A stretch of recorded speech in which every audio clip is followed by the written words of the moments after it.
today.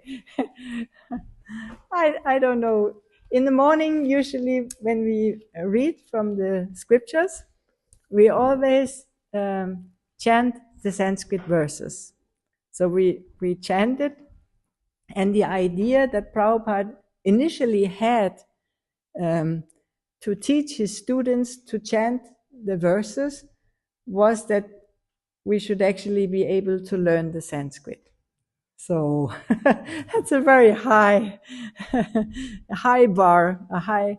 So today, Kamala Sita, she has written the verse. I'm not going to use it, Kamala, because I think it's too much, and also because of time, maybe, but it's very beautiful, and I thank you so much. Because. But still, if we can just take like one word, if we every day can take like one word out of the Sanskrit when we read the verses, we will, over the years and over time, Sanskrit will become more familiar to us. It will become more, it will resonate more. We can understand the concept in the Sanskrit better and better. When we hear like the word Atma, we understand, oh, that's the Atma, that's me, that's the soul. If we heard the word karma, oh, then we understand that means, and then we can slowly we can get some concepts we can understand from the Sanskrit. So today we read from the Bhagavad Gita, we read from the second chapter, and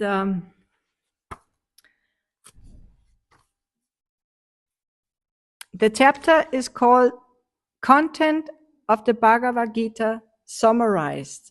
So here we have more than 60 verses within one chapter, and this, if we go through all of the verses in the second chapter, we will have a summarization. We will have complete the Bhagavad Gita kind of like in a gist. We understand what is the whole Bhagavad Gita about just by reading the second chapter. So it's a very beautiful chapter, and it's very inspiring to read because it's not so difficult to understand. Although Bhagavad Gita is, at the same time, it's counted among the biggest philosophical books, but you can actually read it and you can understand it. So it's very inspiring, to read something and you see, oh, this is actually, it makes sense to me. I can understand it. It's something I can begin with this. I can understand this. So we were thinking in the Sunday Feast team, we were thinking about what can we do to make maybe the Sunday Feast a little more interesting for the guests who come like often. And last Sunday, Kamala Sita, she started, there she is, she started with the first verse of the Bhagavad Gita. And there is if you want to learn the philosophy of the Bhagavad Gita, there is like 108 key verses within the Bhagavad Gita, which is like verses that are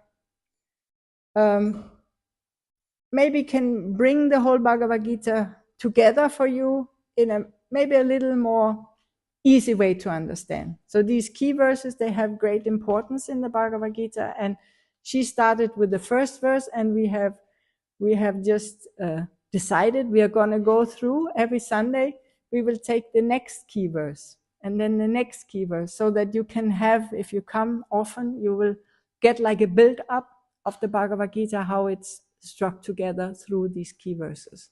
So the next key verses is actually understood, and that's the verse that we have today. It's understood as where the Bhagavad Gita actually began, like really, where the topic really began. And I will read this verse, and then you can understand why, what happened in this one particular time in the Bhagavad Gita, and why is it so significant. So, Kapanya dosho patata svabhava. And this would now be the time where you start chanting, but we don't. But Pritchami tvam dhamma samutthajeta yatshreya shannischitam bruhitan me sishyasti hamsati tvam tapanam. So Arjuna, he's speaking to Krishna. And I think maybe most of you are familiar. I don't know. We have two new guests. I don't know if you're familiar with the setting of the Bhagavad Gita. You are familiar with the setting of the Bhagavad Gita, Kala? Roberto, you're familiar. So the setting of the Bhagavad Gita is on a battlefield. And there are two opposing armies are there. And they are actually cousin brothers. So it's actually quite a disaster that family members has to go to war. You know, in one sense, we are all related as human beings, but in this particular case, they were actually cousin brothers. So it was a very tragic situation. And Arjuna, he is the main fighter on the one side, on the Pandava side, and he cannot face it. He is really in a difficult situation because of this. And then he is speaking to Krishna, who is his dearest friend and who is with him on the battlefield. But Krishna is also not an ordinary personality. He is the supreme personality of Godhead. So he is still acting in an intimate role as Arjuna's friend up to this point. And in this verse, Arjuna, he's saying, now I am confused about my duty and have lost all composure because of miserly weakness. In this condition, I'm asking you to tell me for certain what is best for me. Now I am your disciple and a soul surrendered unto you. Please instruct me. So now there was a shift happening. Before, the relationship between Krishna and Arjuna was the relationship of a friend to a friend. But now Arjuna, he's asking Krishna, please instruct me. I am now your Sishya. I am now your disciple. And I'm now going to take whatever you give me, whatever advice you give me, I'm going to take that on my head and I'm going to surrender to your instruction. Please instruct me. And also he's asking Krishna, in this situation where I'm completely confused and overwhelmed by this situation, please tell me for certain what is best for me. He is really concerned that he is gonna ask Krishna. He know if he's gonna ask Krishna, he's gonna get the best instructions, and how he can act in this dilemma, in this situation, in a way which will not only benefit the world, but will also be for his own personal ultimate benefit. So this is what he's asking. Please instruct me. I am now your disciple, a surrendered soul. And so the relationship changed from friend to friend to disciple and spiritual master. So this is why this verse is a very important key verse. And we are going to read a little bit of the purport, and then we can discuss about this.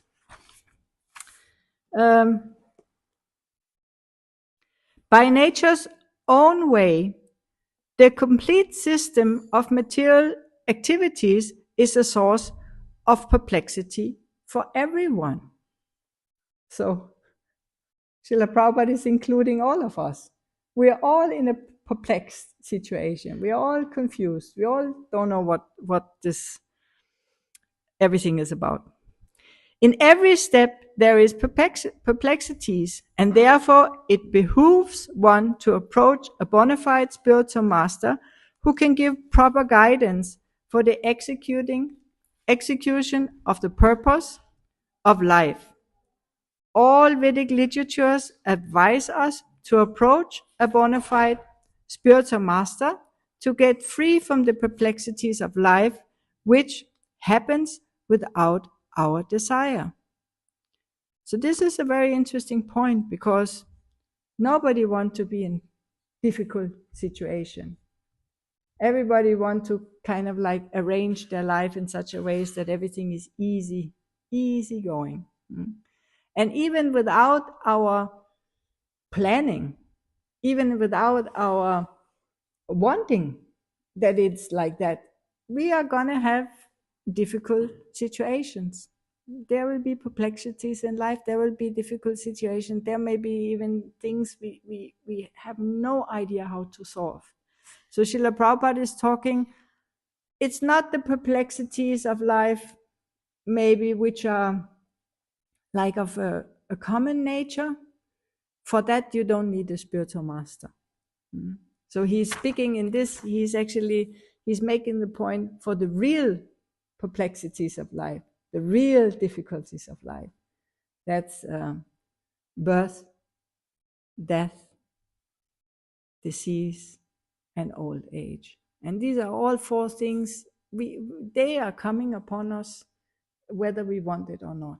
So for these perplexities of life, for the real challenging things in life, for that we need a guide, a spiritual master. So for most things in life, if we want to become really expert at something, if you want to learn like a music instrument, or you want to learn how to program your computer, or you want to learn some kind of skill, you want to learn how to drive a car, you need a teacher. If you want to become quickly advance in some kind of skill, you need a teacher. So for many people it's like, yeah, but for spiritual life, for that I don't need a teacher. I'm just gonna wing it. I'm just gonna do it, how I feel. But it's not, Srila Prabhupada is making the point, and also Arjuna is making the point here. He's accepting Krishna as his spiritual master, because now life is going to be a little more serious than it was before. So that is the point, especially for spiritual enlightenment, we need a teacher. One time Srila Prabhupada, he was challenged by a reporter. He was challenged, so the spiritual master, he knows everything? And Srila Prabhupada said, yes, spiritual master knows everything.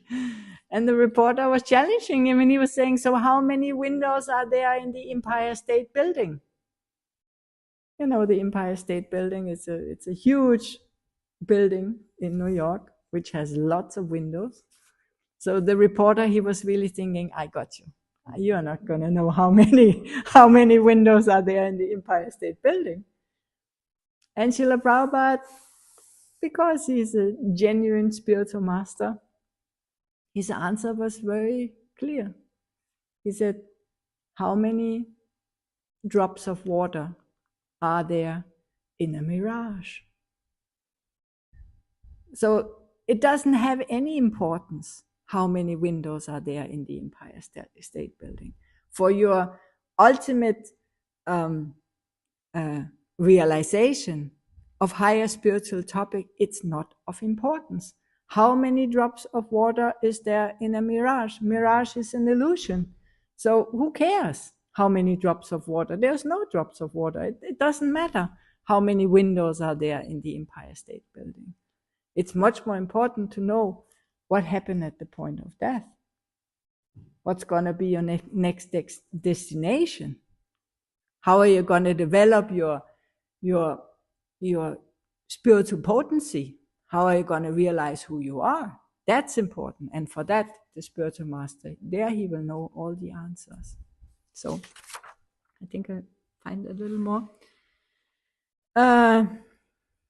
Being intelligent, we are speaking about Arjuna. Being intelligent, Arjuna could understand that his affection for family members and his wish to protect them from death was the cause of his perplexities. Although he could understand that his duty was to fight was awaiting him. Still, on account of miserly weakness, he could not discharge the duties. He is therefore asking Lord Krishna, the Supreme Spiritual Master, to make a definite solution. He offers himself to Krishna as a disciple.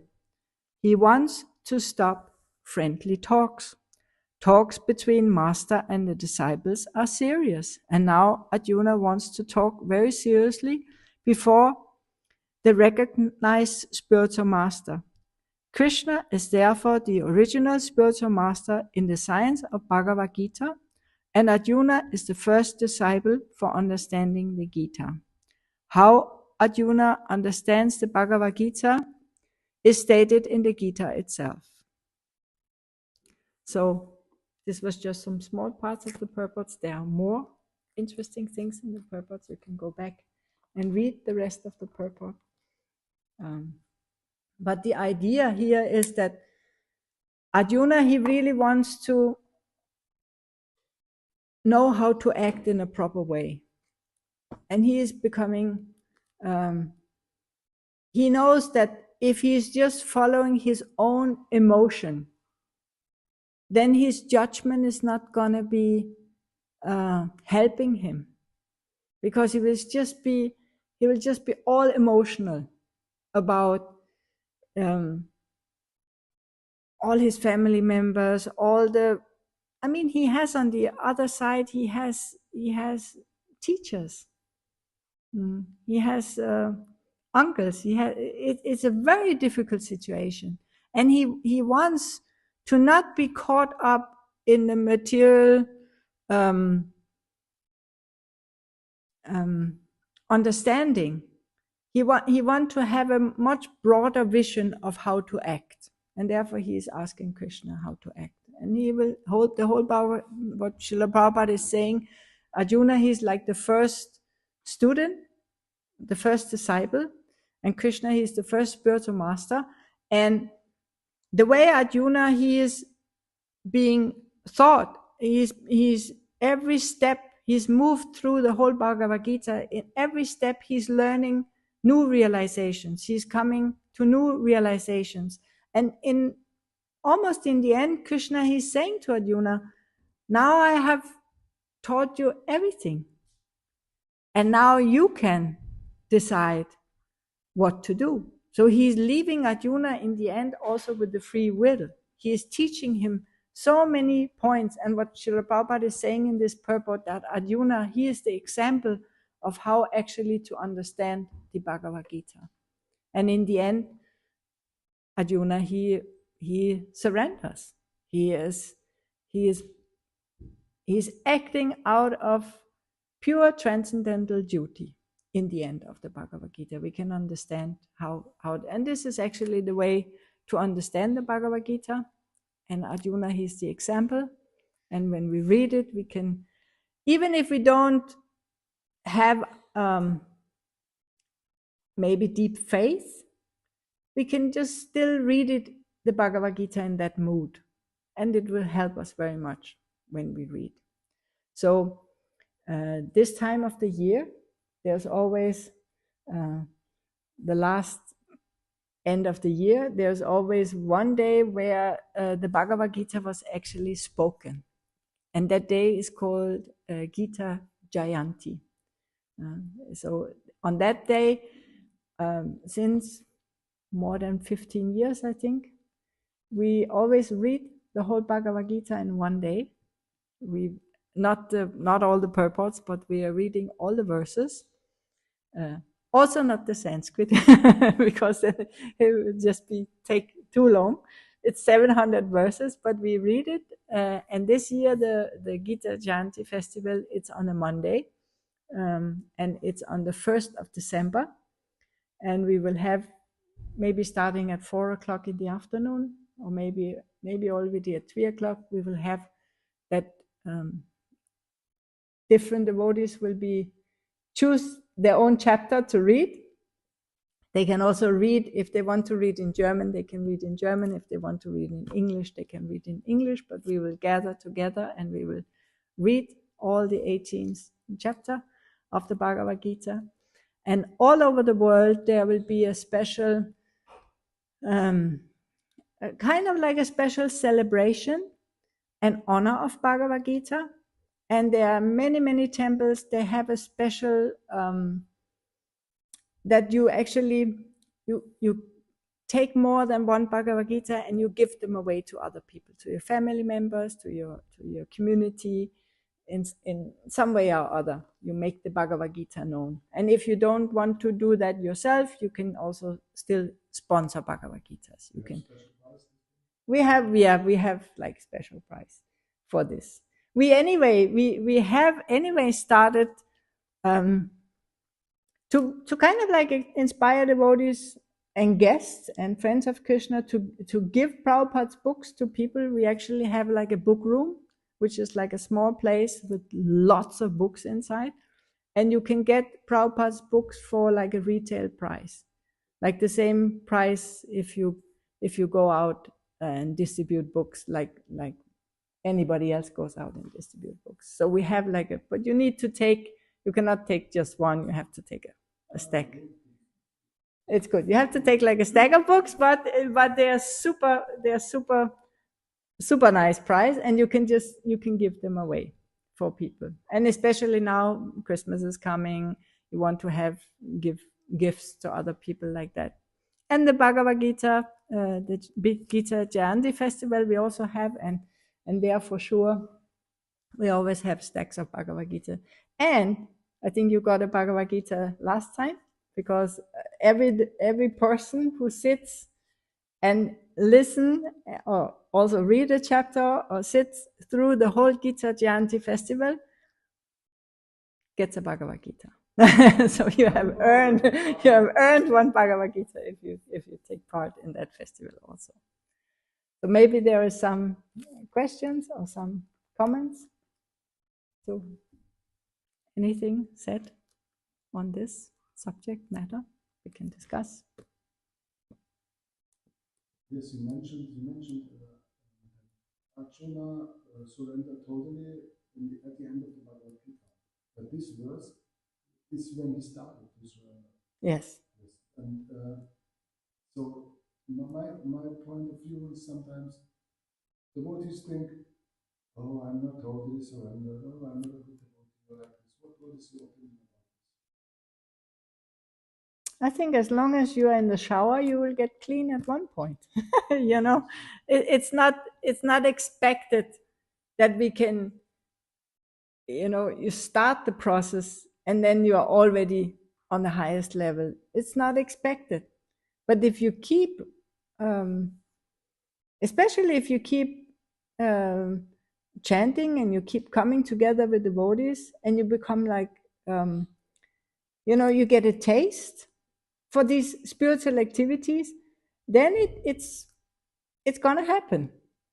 Sometimes we expect a lot from ourselves, but we are fallible. We make mistakes. Yes, my point was, maybe you didn't understand. Okay. That there will come some artificial things inside of the devotees. I have to do it like this because I want to be a pure devotee, but it's not from the heart. It's artificial. I do it because there are so many rules and regulations, and because of this I do this. Yes. Is this the point of the Bhagavad Gita, or is it not? No, the point of it's a process. Okay. It's a transcendental process, and it's not going to happen. It's a developing process. It cannot happen. I mean, you can get really special mercy, which can catapult you, to deeper realizations. That may happen if you get special mercy, but for most of us, we have to just develop as a process. One time in Radhadesh, I went to in Radhadesh, there is a tower. It's like a castle. It's a temple in Belgium. There's like a castle.